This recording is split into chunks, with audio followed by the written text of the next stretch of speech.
Hello everyone, welcome to Kapil institute Bathinda. So guys, तारीख है आज की 1 अगस्त 2023 और शुरू करते हैं आज के धमाकेदार करंट अफेयर्स।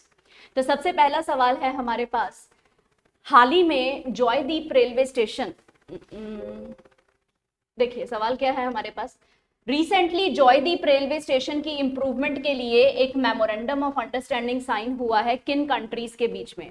तो देखिए हाल ही में ये जो एमओयू साइन हुआ है, मेमोरेंडम ऑफ अंडरस्टैंडिंग ना, वो इंडिया और बांग्लादेश के बीच में साइन हुआ है। रीजन क्या है इसको साइन करने का? दो रीजन है।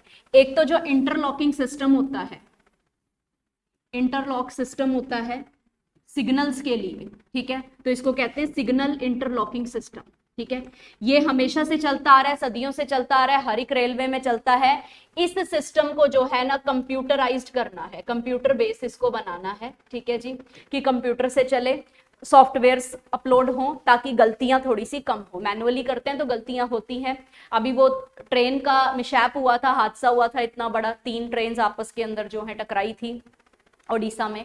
तो वो जो हादसा हुआ था वो भी तो इस सिग्नलिंग के फेल होने की वजह से हुआ था। तो कंप्यूटर बेस्ड सिचुएशन जो है होनी चाहिए हमारे पास। तो खैर उसका रिलेशन इस वाले न्यूज से बिल्कुल भी नहीं है, उस हादसे का, लेकिन एक जस्ट एग्जांपल है कि इसको कंप्यूटर बेस्ड करना कितना ज्यादा जरूरी है। तो जॉयदीपपुर जो रेलवे स्टेशन है ना, ये रेलवे स्टेशन बांग्लादेश के अंदर है, और बांग्लादेश के अंदर जो है इंप्रूवमेंट करने का काम हम लोग कर रहे हैं। तो देखो, एक तो इंटरनेशनल रिलेशन से भी अच्छा सवाल बन गया ना, ये दो देशों के बीच में अंतरराष्ट्रीय जो हमारे रिश्ते हैं, जो फ्रेंडशिप है वो किस तरीके से। वैसे भी बांग्लादेश अपना फ्रेंड है, अपने में से तो निकला है बाहर, ठीक है। सो अभी इन्होंने एक तो इस काम के लिए और दूसरा इस रेलवे स्टेशन को अपग्रेड करने के लिए, पूरी रेलवे लाइन को अपग्रेड करना है, लेटेस्ट टेक्नोलॉजी, ठीक है। तो ये मेमोरेंडम ऑफ अंडरस्टैंडिंग इंडिया के साथ इन्होंने साइन किया है कि इंडिया जाके वहां पे इंप्रूवमेंट करेगा, ठीक है जी। इंटरलॉकिंग सिस्टम कैसा होता है एक बार उसके ऊपर देख लो, आप लोग नजर घुमा लो। इंटरलॉकिंग का मतलब देखिए इस तरीके से, जब हम लोग अपने ट्रैक्स को चेंज करते हैं ना, तो ट्रैक्स को चेंज करने के लिए एक सिग्नल यहाँ पे होता है और सिग्नल दिया जाता है, लाइट ब्लिंक करती है उसके अंदर, जिससे सामने वाले ड्राइवर को पता लग जाता है कि अभी डाइवर्जन आएगा, अभी इधर को मुड़ना है, या और भी कोई ट्रेन आ रही होती है, कहां से आ रही है, तो वो सारा इस सिस्टम से पता चलता है, ठीक है। तो इसको मैनुअली करने की बजाय अगर ये कंप्यूटर बेस हो, कंप्यूटर के सॉफ्टवेयर से हो रहा हो, फिर तो बहुत अच्छी बात है ना हमारे लिए, ठीक है जी। तो ये छोटा सा न्यूज था, लेकिन इसकी वजह से बांग्लादेश न्यूज में आ गया। तो बांग्लादेश के बारे में याद रखना है कि बांग्लादेश की जो कैपिटल है वो ढाका है और करेंसी क्या है उसकी? टका है, ठीक है। और ये है बांग्लादेश का मैप जिसके अंदर आप इनकी कैपिटल ढाका को देख सकते हो। इधर इंडिया है, इधर इंडिया है, नीचे बे ऑफ बंगाल है, ठीक है, इधरली तरफ म्यांमार हो जाएगा। तो इस तरीके से आप लोगों ने थोड़ा सा ध्यान में रखना है, ठीक है जी। चलते हैं अगले न्यूज की तरफ।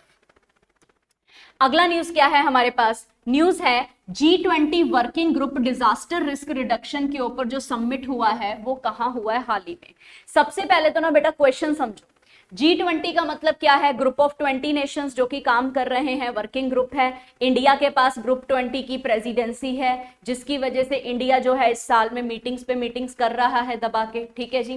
तो अभी समिट का मतलब भी तो मीटिंग ही होता है ना, कि एक समिट हो रहा है, मीटिंग हो रही है, कॉन्फ्रेंस हो रही है, किस चीज के ऊपर हो रही है? डिजास्टर रिस्क रिडक्शन, यानी कि जो आपदाएं आती है ना, ठीक है, उसके अंदर जो भी रिस्क है, जो भी जोखिम है, यानी कि किसी आपदा के आने से कितना प्रॉपर्टी का लॉस होता है, लाइफ का लॉस होता है, लोग मर जाते हैं, ठीक है। तो उसका जो रिस्क है ना उसको रिड्यूस करना है। मतलब हम कुछ ऐसा करें कि जितने भी चीजें बर्बाद हो रही हैं डिजास्टर की वजह से उसको हम रिड्यूस कर सके, ठीक है। देखो आपदा आने वाली होती है तो हम लोगों को ना मतलब पता ही मौके पे चलता है, तो हम कुछ कर नहीं सकते, ठीक है। नेचर के साथ तो नहीं लड़ सकते ना, लेकिन कुछ ऐसी तैयारियां तो रख सकते हैं ना कि नेचर के साथ जो है हम लोग लड़ बेशक ना पाए लेकिन अपने आप को बचा तो लें, ठीक है जी। तो उसके ऊपर मीटिंग हुई। अभी ये वाली जो मीटिंग है ना बेटा, इसमें क्या पॉइंट याद रखना है कि ये थर्ड और फाइनल मीटिंग है, ठीक है जी। थर्ड मीटिंग है जो कि कहां पर हुई है? चेन्नई में हुई है। तो आंसर तो मिल गया आपको, चेन्नई इसका, ठीक है जी। अभी अगर थर्ड मीटिंग चेन्नई में हुई है तो इसका मतलब आपको यह भी पता होना चाहिए कि पहले 2 भी मीटिंग हो चुकी है और इसी साल में हुई है। मार्च के महीने में ना 2 मीटिंग्स हुई थी। पहली मीटिंग जो है वो हुई थी गांधीनगर में। उस टाइम भी अपन लोगों ने करंट अफेयर में इसको पढ़ा था, तो आप लोग ना रिवाइज करा करो अपने नोट्स बना बना के, ठीक है। और जो इसकी दूसरी मीटिंग है, तो साथ साथ लिखते चलो, दूसरी मीटिंग भी इसकी कब हुई थी? चेन्नई में ही हुई थी, ठीक है। और अब तीसरी मीटिंग भी किधर हुई है, चेन्नई में ही हुई है, ठीक है जी। सो G20 वर्किंग ग्रुप की जो मीटिंग है उसके बारे में थोड़ा सा ध्यान रखना है, ठीक है। G20 के बारे में हम ऑलरेडी अपनी वीडियोस में बहुत कुछ पढ़ चुके हैं कि इस साल की प्रेसिडेंसी इंडिया के पास है। वासुदेवम कुटुंबकम ये जो है G20 की थीम लाइन है जिसके ऊपर हम अपनी मीटिंग्स को कंडक्ट कर रहे हैं। और वासुदेवम कुटुंबकम का मतलब क्या होता है, एक धरती है, एक परिवार है, वन अर्थ वन फैमिली, ठीक है जी। समझ आया, यहां तक क्लियर हुआ, ठीक है। चलते हैं अगले न्यूज की तरफ। तो इसके बारे में कुछ पॉइंट्स लिखे हैं, वो आप लोग जो है अपना सेल्फ स्टडी में कर लेना। ये जो पीपीटी है आपकी ये टेलीग्राम चैनल पे अपलोड हो जाएगी, तो वहां से थोड़ा सा पॉइंट्स कर लेना, जो भी कुछ आपने समझा है वही चीज यहाँ पर लिखी हुई है, ठीक है जी। लेकिन वो लिखवा मैं इसलिए रही हूं ताकि आप लोग अपने छोटे छोटे ना नोट्स बनाते चलो, ठीक है जी।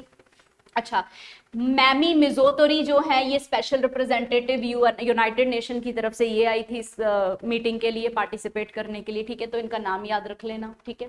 चलते हैं अगले न्यूज की तरफ। अगला न्यूज है प्राइम मिनिस्टर मोदी ने ग्रैंड कॉन्फ्रेंस सेमीकॉन इंडिया 2023 कहां पे इनॉग्रेट की है। बहुत अच्छा सवाल है, लेकिन पहले तो ये पढ़ो जी ये सेमीकॉन का मतलब क्या होता है। देखो सेमीकॉन का मतलब होता है सेमी कंडक्टर्स, ठीक है। सेमीकंडक्टर्स क्या होते हैं, देखो बेटा, सेमीकंडक्टर ना वो डिवाइसेस होती हैं जो किसी और डिवाइसेस के सर्किट को डिजाइन करने में मदद करती है। जैसे कि आपने कंप्यूटर बनाया, ठीक है, तो कंप्यूटर बनाने के लिए जो है जो भी सर्किट आप तैयार करोगे उसमें जो भी छोटी छोटी डिवाइसेस आप लगा रहे हो ना उसको सेमीकंडक्टर्स कहा जाता है, ठीक है जी। तो ये जो सेमीकंडक्टर इंडिया की जो पॉलिसीज है ना इसके ऊपर जो है एक कॉन्फ्रेंस हुई है। अब इस कॉन्फ्रेंस को ना एक तरह से आप एग्जीबिशन भी कह सकते हो, क्योंकि यहाँ पे ना डिस्प्ले की जाएंगी कि सेमीकंडक्टर की क्या क्या कैपेबिलिटीज हैं इंडिया की, ठीक है। इंडिया की कैपेबिलिटीज को शो करना है और ये काम क्या करना है, जितने भी लोग इंजीनियरिंग में हैं, जितने भी बच्चे इंजीनियरिंग में हैं, वो सब सेमीकंडक्टर मैन्युफैक्चरिंग की तरफ अपना रुझान बढ़ाएं। रीजन क्या है बेटा, क्योंकि सेमीकंडक्टर की खपत हमारे देश में बहुत है, लेकिन इसकी जो मैन्युफैक्चरिंग है वो हमारे देश में कम है।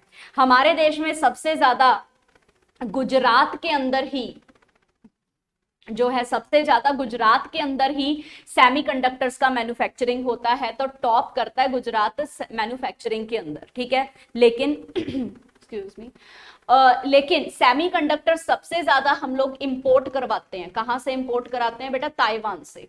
ताइवान हो गया, चाइना हो गया, ठीक है। सो ऐसी कंट्री से हमको ना लेना पड़ता है, मंगवाना पड़ता है, जिसकी वजह से ना थोड़ा सा पंगा हो रहा है कि आत्मनिर्भर नहीं बन पा रहे हैं इस चीज में, ठीक है जी। तो ये जो सेमीकॉन इंडिया की जो कॉन्फ्रेंस हुई है ये कहां पर हुई है, ये गांधीनगर गुजरात में हुई है, ठीक है जी।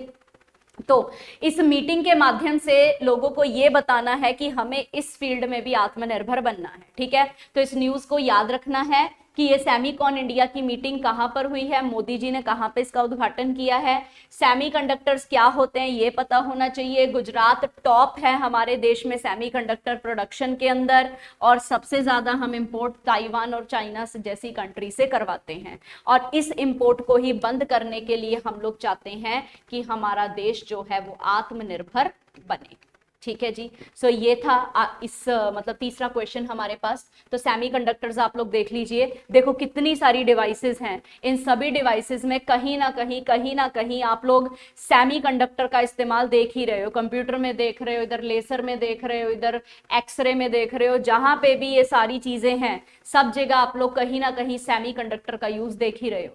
तो इंडिया में जब खपत इतनी है तो इंडिया में ही पैदा किया जाए ना, इंडिया में ही इसका मैन्युफैक्चरिंग हो, तो इसलिए ये मीटिंग हुआ, ठीक है जी। सिमिलरली बिल्कुल ऐसा ही एक और क्वेश्चन हमारे पास बनता है। क्वेश्चन क्या है, कौन सी स्टेट इंडिया में पहली स्टेट बन गई है सेमीकंडक्टर पॉलिसी को जनरेट करने वाली, और ये पॉलिसी 5 साल की चलेगी, 2022 से लेके 2027 तक, ठीक है। तो आने वाले साल के अंदर, आने वाले 5 सालों के अंदर हम लोग देखेंगे कि हमारा इंडिया जो है सेमीकंडक्टर पॉलिसी चला रहा है। हो सकता है कि आने वाले 5 सालों में हम लोग सेमीकंडक्टर में आत्मनिर्भर बनी जाएं, ठीक है जी। तो आत्मनिर्भर बनना है तो सेमीकंडक्टर्स के लिए इन्होंने पॉलिसी शुरू की, और कौन सी स्टेट में शुरू हुई, तो ये वाला क्वेश्चन ना पिछले क्वेश्चन के साथ ही रिलेट करता है, गुजरात में, क्योंकि गुजरात टॉप मैन्युफैक्चरर में आ रहा है ना, तो इसलिए हम लोग गुजरात से ही शुरुआत करेंगे, ठीक है जी। तो गुजरात हमारे इंडिया की पहली ऐसी कंट्री बन चुका है जहां पे हम लोग सेमीकंडक्टर्स को जो है वो डील करना शुरू करेंगे। सेमीकंडक्टर पॉलिसी लेकर आए हम लोग, और सेमीकॉन इंडिया कॉन्फ्रेंस भी गुजरात के गांधीनगर में हुई। ठीक है, तो दोनों क्वेश्चन एक जैसे ही हैं, इनको थोड़ा सा ध्यान रखना है। ठीक है जी, चलते हैं अगले सवाल की तरफ। अगला सवाल है, where did helicopter and small and light aircraft summit held. अगर वही बात आ गई ना, समिट का मतलब क्या होता है, मीटिंग होती है, कॉन्फ्रेंस होती है। ठीक है, एक तो हेलीकॉप्टर है और स्मॉल और लाइट एयरक्राफ्ट है, मतलब हल्के फुल्के जो जहाज होंगे ना, लाइट एयरक्राफ्ट। ठीक है जी, लाइट एयरक्राफ्ट का मतलब ये नहीं होगा जिनमें लाइटें लगी होंगी, वो तो ऑब्वियसली सब में ही लगी होती हैं।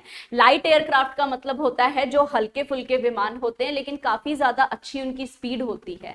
तो ऐसी चीजों के लिए भी एक समिट हुआ, एक मीटिंग हुई, तो उसके बारे में सवाल पूछा है कि ये मीटिंग, ये समिट जो है वो कहां पे हुआ है। देखिए, ये मध्य प्रदेश के ना खजुराहो में हुआ है, खजुराहो में।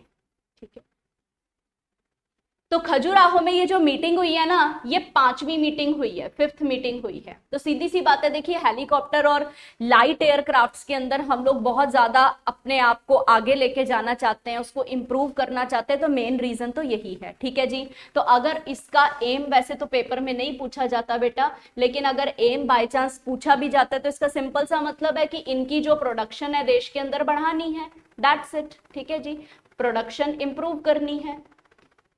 ठीक है, सेकंड पॉइंट क्या है हमारे पास कि ये जो हमारे पास मीटिंग है इसको किसने कंडक्ट किया है। एक तो देखिए जो गवर्नमेंट ऑफ गुजरात है, सॉरी मध्य प्रदेश है, गवर्नमेंट ऑफ मध्य प्रदेश, इनके साथ मिनिस्ट्री ऑफ सिविल एविएशन, जिसको आप लोग शॉर्ट में MCA कहते हो, मिनिस्ट्री यानी कि मंत्रालय किस चीज का, सिविल एविएशन। सिविल एविएशन तो समझते हो ना बेटा, जो उड़ान भरने वाली चीजों का मंत्रालय है, जैसे कि हवाई जहाज हो गया, हेलीकॉप्टर हो गया। ठीक है जी, प्लस इनके साथ एक और चीज शामिल है, पवन हंस प्राइवेट लिमिटेड। और पवन हंस प्राइवेट लिमिटेड, याद करो बेटा, ज्योग्राफी की क्लास में हमने आपको क्या पढ़ाया था कि जो हेलीकॉप्टर सर्विसेज और फेरी सर्विसेज हमारे इंडिया में चलती हैं वो इनके द्वारा प्रदान की जाती है। ठीक है जी, तो ये वाली कंपनी के साथ मिलके जो है ये पूरा का पूरा समिट हुआ है, और इस समिट में डिसाइड क्या करेंगे कि स्मॉल एयरक्राफ्ट्स को जो है हमने इंप्रूवमेंट में लेके आना है। ठीक है जी, अच्छा, इसका ना जो प्रोजेक्ट है उसको आप याद रखना कि किस प्रोजेक्ट के बेस पे हम लोग ये कर रहे हैं काम। प्रोजेक्ट का नाम है उड़ान, उड़े देश का आम नागरिक। अभी देश का आम नागरिक कैसे उड़ेगा, मतलब ये क्या है, देखो इसका मतलब ये बिल्कुल नहीं है कि इंसान को उड़ाना है उसके खंभ लगा दो आप, ठीक है मतलब उसके पर लगा दो। ठीक है, सो उड़े देश का आम नागरिक का मतलब है कि एक आम बंदा फ्लाइट का जो खर्चा है उसको बियर कर सके, मतलब उसकी जो फ्लाइट का जो खर्चा हो 1500, 2000, 2200 इतना हो। ऐसा नहीं कि 8-8 हजार की, 10-10 हजार की एक टिकट है, आम बंदा सोच ही ना सके, वो सोचे कि भाई ट्रेन का 3 टियर एसी ही ठीक है। ठीक है जी, तो 3 टियर एसी के बराबर का अगर आप उनको फेयर दे रहे हो, इतने पैसे में आप उनको हवाई जहाज की यात्रा करा रहे हो ना, तो वो वाली स्कीम है हमारे पास उड़ान स्कीम। ठीक है जी, तो इस प्रोजेक्ट के मद्देनजर जो है अभी हेलीकॉप्टर सर्विसेज के अंदर भी हम लोग उतर आए हैं। ठीक है, तो बेटा ये सारे पॉइंट्स ना ध्यान रखने हैं, और प्रोजेक्ट उड़ान को बिल्कुल भी किसी ने नहीं भूलना है। क्लियर हुआ यहां तक? ठीक है, चलो फिर अगला सवाल देखते हैं। अगला सवाल क्या, ये सब जो पढ़ा ना ये सब लिखा हुआ है यहाँ पे। ठीक है बेटा, नेक्स्ट देखो, जस्टिस सुनीता अग्रवाल नई और 29th चीफ जस्टिस बनी है अभी अभी के हाई कोर्ट की। देखो यहाँ पे हाई कोर्ट की चीफ जस्टिस जो न्यूज में आते हैं, सुप्रीम कोर्ट के या हाई कोर्ट के, वो ना आपके लिए थोड़े से इंपॉर्टेंट रहेंगे, तो इनको थोड़ा सा ध्यान में रखना। तो इनका नाम है जस्टिस सुनीता अग्रवाल। ठीक है, ये अभी अभी हाल ही में गुजरात हाई कोर्ट की जो है 29th चीफ जस्टिस बनी है। इसी के साथ ये गुजरात हाई कोर्ट की दूसरी महिला, सेकंड विमेन चीफ जस्टिस बन चुकी हैं ऑफ हाई कोर्ट। ठीक है जी, second justice, women chief justice of high court. तो फर्स्ट का नाम भी याद होना चाहिए ना, तो फर्स्ट का नाम था जस्टिस सोनिया, जस्टिस सोनिया। ये पहली बनी थी महिला chief justice Gujarat high court की। कभी कभी ना ऐसा रीजन से क्वेश्चन आ जाता है अगर न्यूज में हो तो, ठीक है, तो इनके बारे में ना थोड़ा सा ध्यान में रखना है। नाउ सेकंड चीज आपको क्या याद रखनी है, मेन बात यह है कि हाई कोर्ट के जजेस की नियुक्ति कौन करता है, अपॉइंटमेंट कौन करता है। देखिए सुप्रीम कोर्ट हो चाहे हाई कोर्ट हो, अपॉइंटमेंट तो राष्ट्रपति ही करेंगे, प्रेसिडेंट ही करेंगे, है ना। फर्क सिर्फ इतना है कि जब हाई कोर्ट की जज की अपॉइंटमेंट होती है तो उनको जो है अपने जो गवर्नर साहब है उनको पैनल में बिठाया जाता है, ठीक है जी, लेकिन अपॉइंटमेंट तो देखो प्रेसिडेंट साहब के हाथ में ही है, ठीक है। कुछ बेसिक क्वेश्चन और, हाई कोर्ट के जज का टर्म कितना होता है, 6 साल, 62 साल के नहीं हो जाते जब तक, तब तक होता है। सुप्रीम कोर्ट का 65 साल तक होता है, ठीक है। तो ये कुछ इंपॉर्टेंट मतलब एग्जाम के अंदर पूछते हैं ना स्टैटिक जीके से क्वेश्चन, ये स्टैटिक जीके का क्वेश्चन बनेगा, ठीक है जी। तो जो लेटेस्ट है, करंट है बेटा, वो भी याद रखिए, लेकिन इसी के साथ साथ हाई कोर्ट वाला चैप्टर है ना जो अपना इंडियन पॉलिटी का, उसको रिवाइज कीजिए, ठीक है जी। चलते हैं फिर अगले न्यूज की तरफ, देखें अगला न्यूज क्या है हमारे पास। अगला न्यूज है, किस कंट्री ने 10,000 मीटर की ड्रिलिंग शुरू करी है डीप होल अर्थ के क्रस्ट के अंदर जाने के लिए। देखो मैं आपको इसको ना समझाती हूँ। मान लीजिए ये धरती का एक क्रॉस सेक्शन एरिया है, मतलब दिस इज योर अर्थ, और अर्थ में से हमने एक क्रॉस सेक्शन एरिया निकाल लिया। बेटा ये ज्योग्राफी में अपन लोग पढ़ते होते हैं ना कि अर्थ की सारी स्टडी को करने के लिए अपने को ये देखना पड़ेगा कि धरती के अंदर क्या क्या है, और धरती के अंदर कुछ भी देखना है उसके लिए तो बेटा सीधी सी बात है, खुदाई करनी पड़ेगी, ठीक है जी।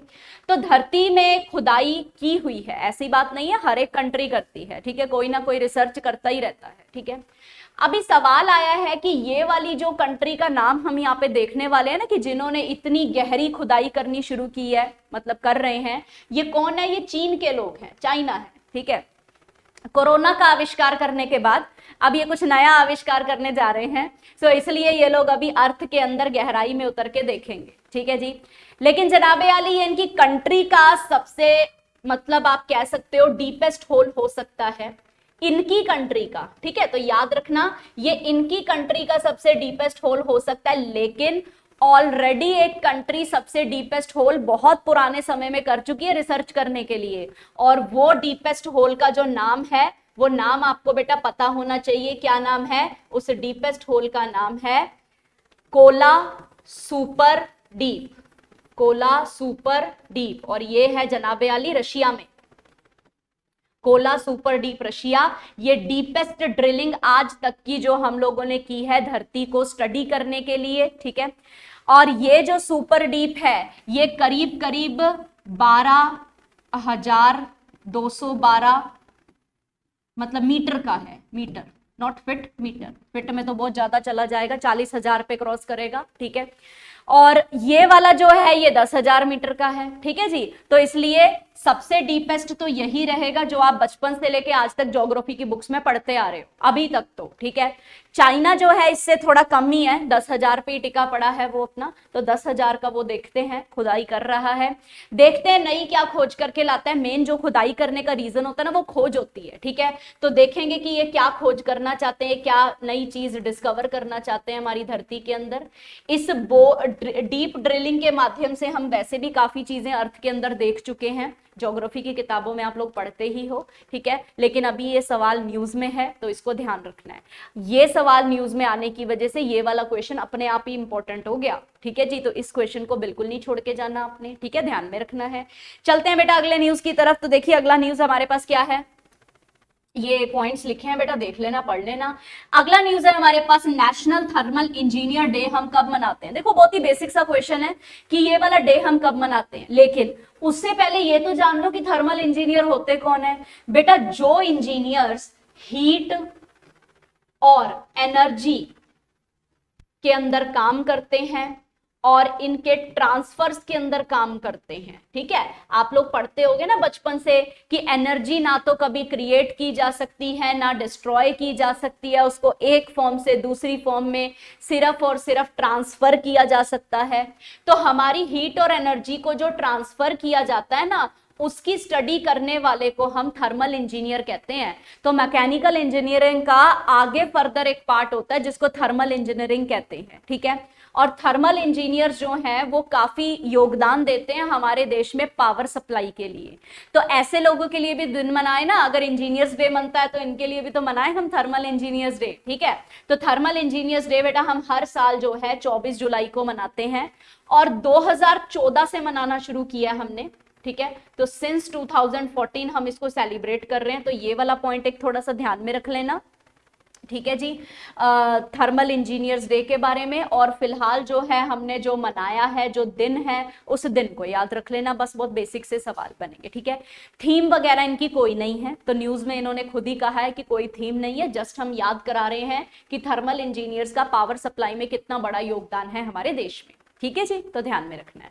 फिर अगला इनके बारे में पॉइंट्स लिखे हुए हैं तो आप लोग पढ़ लेना। Next point is national broadcasting day. ये वाला सवाल बहुत बढ़िया सवाल है भाई कि नेशनल ब्रॉडकास्टिंग डे हम लोग कब सेलिब्रेट करते हैं, ठीक है जी। तो नेशनल ब्रॉडकास्टिंग डे को सेलिब्रेट क्यों किया जाता है, कब किया जाता है, जरा उसके बारे में हम लोग बात करें। देखो पहली बात तो ब्रॉडकास्टिंग का मतलब क्या होता है। ब्रॉडकास्ट का मतलब क्या होता है कि किसी भी चीज को फैला देना। आप लोग अपने व्हाट्सएप के अंदर करते होगे ना, ब्रॉडकास्ट लिस्ट बनाते होगे, है ना, एक मैसेज को सारी जगह फैला देना। तो बेटा आज बचपन से लेके आज तक जो आप रेडियो सुनते आ रहे हो ना, वो रेडियो ब्रॉडकास्ट होता है, ठीक है जी। तो वो ब्रॉडकास्टिंग का डे नेशनल यानी कि इंडिया लेवल, ठीक है, तो हम अपने इंडिया में सेलिब्रेट कर रहे हैं। तो कब सेलिब्रेट करते हैं हम, 23 जुलाई को हम लोग ये दिन सेलिब्रेट करते हैं। तो 23 जुलाई को आखिर ऐसा क्या हुआ था कि 1927 के अंदर 23 जुलाई के दिन हमारे पास ना एक कंपनी बनी थी जिसका नाम था इंडिया ब्रॉडकास्टिंग कंपनी, ठीक है।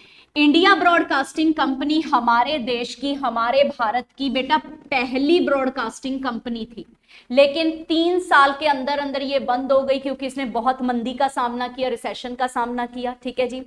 जिसके बाद 1930 के अंदर हमारे पास ऑल इंडिया रेडियो बना जो आज तक चल रहा है भाई जी, ठीक है। तो अंग्रेजों के जमाने में चला ऑल इंडिया रेडियो, भारत की आजादी के बाद भी ऑल इंडिया रेडियो रहा। इसके 6 स्टेशंस रहे हमारे पास, ब्रॉडकास्टिंग स्टेशंस। लेकिन ऑल इंडिया रेडियो की जो असली ब्रॉडकास्टिंग है, जो इसकी ब्रॉडकास्टिंग स्टार्ट हुई थी ना बेटा, वो आजादी के कई सालों बाद हुई। तो इनकी ब्रॉडकास्टिंग स्टार्ट हुई थी हमारी यहाँ पे लिखते हैं 1977 से, ठीक है जी। तो 1977 से इन्होंने अपनी ब्रॉडकास्टिंग को जो है स्टार्ट किया था, लेकिन देखो बना कितना पुराना हुआ है ना, ठीक है जी। तो ऑल इंडिया रेडियो की वजह से तो नहीं खैर, लेकिन 23 जुलाई 1927 जब हमारे पास पहली बार इंडिया ब्रॉडकास्टिंग हमारी पहली कंपनी बनी थी रेडियो के लिए, उसके लिए हम इस दिन को सेलिब्रेट करते हैं, ठीक है जी। तो कई सालों से हम इस दिन को सेलिब्रेट कर रहे हैं। तो बेटा ये सभी पॉइंट्स आपके इंपॉर्टेंट रहेंगे, तो इनको याद रखना है। एक छोटा सा सवाल और करवाना चाहूंगी यहां से मैं, जो आप लोग आकाशवाणी की ट्यून सुनते होगे ना, कितनी सुंदर सी मधुर सी ट्यून होती है, ठीक है जी। तो वो जो आकाशवाणी की ट्यून है ना, इसको लिख लेना बेटा पॉइंट को, आकाशवाणी की जो ट्यून है, ठीक है, वो एक ज्यूइश पर्सन ने दी थी जो हमारे देश में थे, जिनका नाम था वॉल्टर, जिनका नाम था वॉल्टर कफमन, वॉल्टर कफमन, ठीक है जी। तो वॉल्टर कफमन ने आकाशवाणी की जो है हमारे पास क्या दी थी, ट्यून दी थी। तो इनका नाम जो है थोड़ा सा ध्यान में रखना है। इतने सवाल कम से कम आपको नेशनल ब्रॉडकास्टिंग डे से रिलेटेड याद रखने पड़ेंगे, ठीक है जी। तो अभी जो भी हमने पढ़ा उन सारे पॉइंट्स को जो है लिखा हुआ है यहाँ पे, तो आप लोग अपना घर में रीड कर लेना, पढ़ाई कर लेना, सारी चीजें यहाँ पे लिखी हुई हैं, ठीक है जी। लास्ट सवाल के ऊपर हम चलते हैं। किस स्टेट को कंट्री की पहली सैटेलाइट नेटवर्क पोर्टल साइट मिली है, ठीक है जी। अभी ये क्वेश्चन क्या है ना, पहले क्वेश्चन समझ लो। देखो सैटेलाइट नेटवर्क पोर्टल साइट क्या होती है, एक ऐसी वेबसाइट जो कि आपको सैटेलाइट नेटवर्किंग से सब कुछ चलाकर देने वाली है, ठीक है। तो जितना भी आप लोग इंटरनेट का यूज करेंगे वो लो अर्थ ऑर्बिट्स में करेंगे, यानी कि अर्थ के आसपास एक सैटेलाइट घूमेगी, लो अर्थ ऑर्बिट्स में, और ये आपको जो है नेटवर्किंग फैसिलिटी जो है आपको ग्राउंड स्टेशन के ऊपर देगी। ऐसा पहली बार हमारे इंडिया में होने जा रहा है, ठीक है, और कहां पे होने जा रहा है, सवाल ये है। तो किस स्टेट को ये सबसे पहले मिलने वाला है, ये मिलने वाला है गुजरात को, और गुजरात में कहां पे लगेगा, ये मेहसाना में लगेगा। सो मेहसाना गुजरात के अंदर पहली जो है हमारी first satellite network portal site जो है इंडिया को मिलने वाली है, ठीक है जी, ध्यान में रखना है। इस प्रोजेक्ट को चलाने के लिए गुजरात की जो संधि हुई है वो संधि हुई है डिपार्टमेंट ऑफ साइंस के साथ, ठीक है, और वन वेब इंडिया जो इसको बनाएगा, ठीक है, ये वो कंपनी है बेटा जो इस तरीके के पोर्टल, सैटेलाइट नेटवर्क्स ये सब तैयार करके देती है, ठीक है जी। तो इसने ये सारा नेटवर्क हमारे लिए बनाना है, ये पोर्टल साइट बनानी है। लॉन्च कहाँ होगा, गुजरात मेहसाना में, और डिपार्टमेंट ऑफ साइंस जो कि हमारी भारत सरकार के साइंस एंड टेक्नोलॉजी मंत्रालय का हिस्सा है, वो सब ये लोग काम करेंगे, ठीक है जी। तो इसी के साथ हमारे आज के करंट अफेयर्स होते हैं समाप्त। कल की क्लास में हम सेम टाइम सेम जगह मिलेंगे अपने करंट अफेयर्स के साथ। सो काइंडली बेटा सभी पॉइंट्स आपको लिखवाए गए हैं, हर रोज डेली क्या करो, क्वेश्चंस करो और उनके जो है आंसर सोल्यूशन फटाफट नोट करो, ठीक है। ये पीपीटी आपको टेलीग्राम चैनल के ऊपर मिल जाएगी, सो अपना टेलीग्राम चैनल को ज्वाइन करिए। वीडियो के जो नीचे फर्दर पॉइंट्स लिखे होते हैं उसके अंदर ना आपको टेलीग्राम का लिंक मिल जाएगा, तो लिंक शेयर करिए, सबके साथ शेयर करिए ताकि सबको डेली बेसिस पे नोट्स मिलते रहें, ठीक है जी। तो इसी के साथ मैं इजाजत लूंगी अब आपसे, तो फिर कल मिलते हैं हम सेम टाइम सेम जगह। Till then have a nice day, take care guys.